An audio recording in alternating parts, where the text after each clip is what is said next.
নমস্কার বন্ধুরা, আমার চ্যানেলে সবাইকে স্বাগত।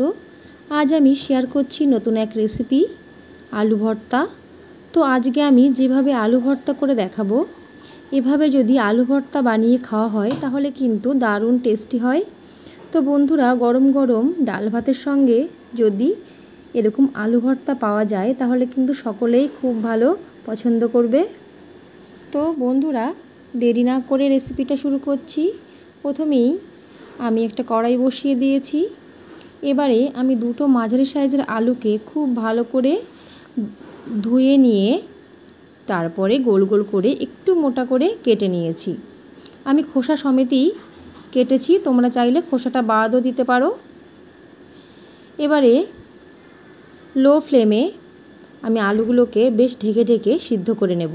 সমস্ত আলুর টুকরোগুলো দিয়ে ভালো করে নেড়েচেড়ে একটু মিশিয়ে আমি ঢাকা চাপা দিয়ে দিচ্ছি 2 থেকে 3 মিনিটের জন্য, আঁচটাকে একদম লোতে রেখে। 3 মিনিট পর ঢাকা তুলে নেব। ঢাকা তুলে নিয়ে আমি আলুর টুকরোগুলোকে উল্টে দেব। সমস্ত আলুর টুকরোগুলোকে উল্টে দিয়ে আমি আবারও ঢাকা দিয়ে দেব। আবারও ঢাকা দিয়ে ফ্লেমটাকে লোতে রেখে আলুগুলোকে খুব ভালো করে সিদ্ধ করে নেব। ফ্লেমটাকে অবশ্যই লোতে রাখতে হবে।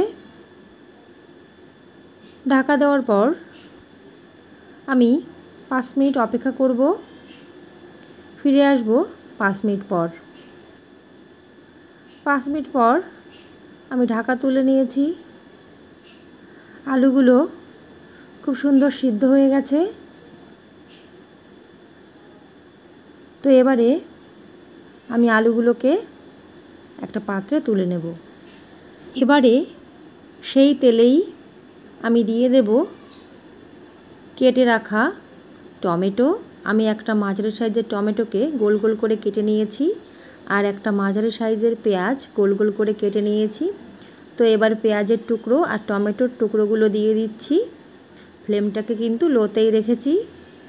সমস্ত পেঁয়াজ আর টমেটোর টুকরোগুলো দিয়ে দেব 8 থেকে 10 কোয়া রসুন আর 2টো কাঁচা লঙ্কা আর 2টো শুকনো লঙ্কা।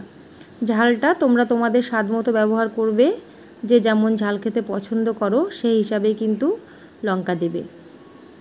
তবে একটু ঝাল ঝাল হলে ভর্তাটা খেতে ভীষণই সুস্বাদু হবে। এবারে আমি আবারও ঢাকা দিয়ে দেব।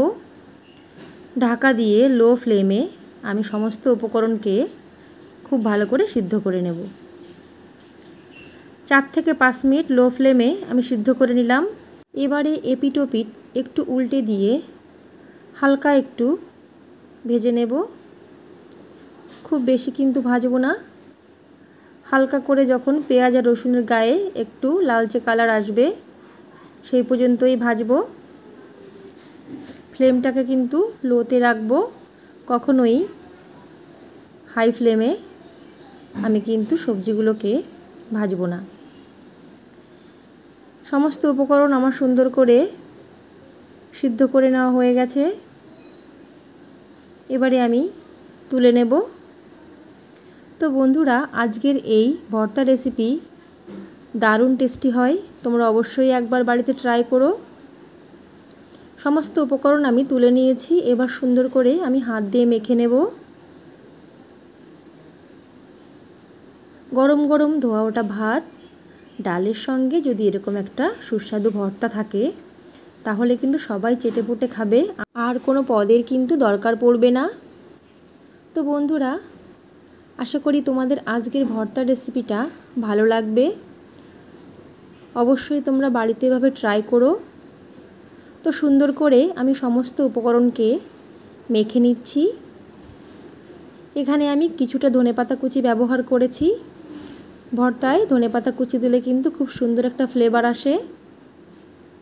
সব কিছুকে সুন্দর করে আমি মেখে নিচ্ছি।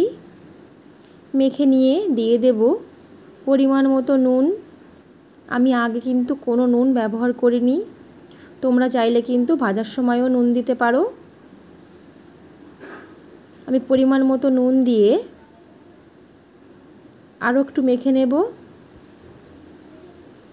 সুন্দর করে ভর্তাটা মেখে নিয়ে গরম গরম ভাতের সঙ্গে পরিবেশন করব। নুন দেওয়ার পর এবারে দিয়ে দেব কিছুটা পরিমাণ কাঁচা সর্ষের তেল।